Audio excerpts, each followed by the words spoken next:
Guys, paalala ko lang sa inyo, pag may nakita kayong release ng tren, huwag kayong basta-bastang pumasok dyan.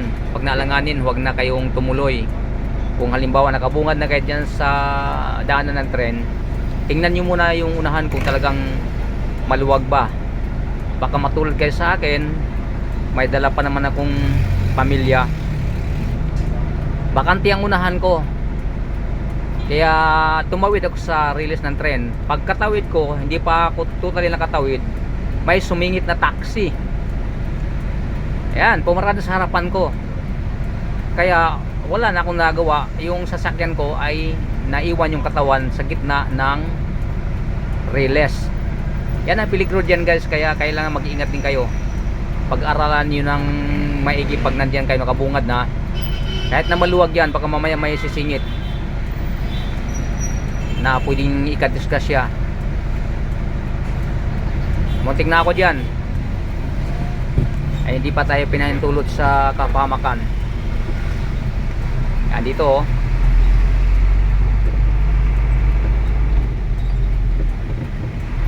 Yan tulad dito, parang malanganin na naman ata ako. Yan, kasi pag mayroong sumisingit, yan na.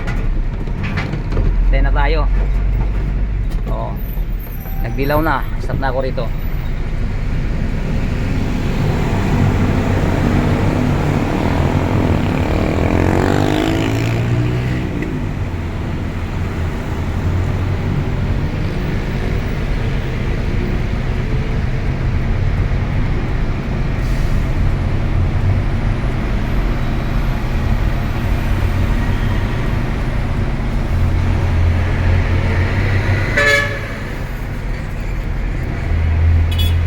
Kaya guys, kahit na saang parte, pag makakita kayo ng release, mag-ingat po tayo.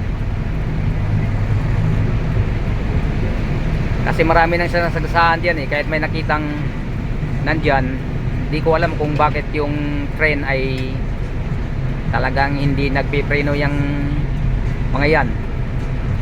Kung harang-harang ka dyan, eh, sasagasaan ka talaga. Hindi lang sasakyan, marami nang namamatay dyan.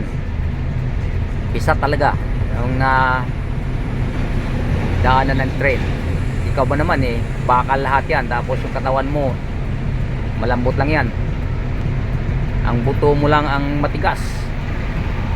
Kahit yung ulo mo kung matigas ay kaya niyang durugin dyan. Kaya tulad na sinasabi ko, huwag magpapalanganin, kasi maraming mga driver na walang inisip kundi sarili nila lang. Yan nga ako eh, malinis na malinis yung nasa harapan ko, kaya tumawid ako. Hindi pa ako nakatawid, may sumingit na taxi. Ay hindi na may siksik yung sasakyan ko, gawa ng nandoon na siya sa unahan ko. Nakita ko yung train at nagsisigawan yung mga sakay ko, gawa ng nag-ilaw-ilaw ng train guys. Kaya lang naman hindi kami inaabot sa awan ng Diyos, kasi nag-go na, nakatakbo na kami bago dumating yung train. Muntik-muntik ka na, kaya sana naman mag-iingat talaga tayo.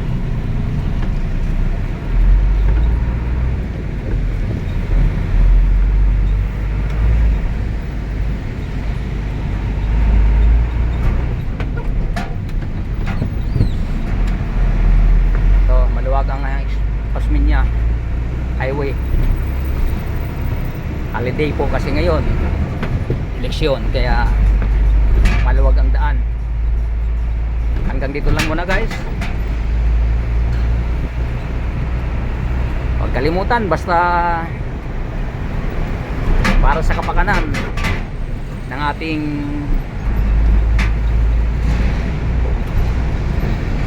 magiging kalagayan ay ingatan natin ang sarili natin.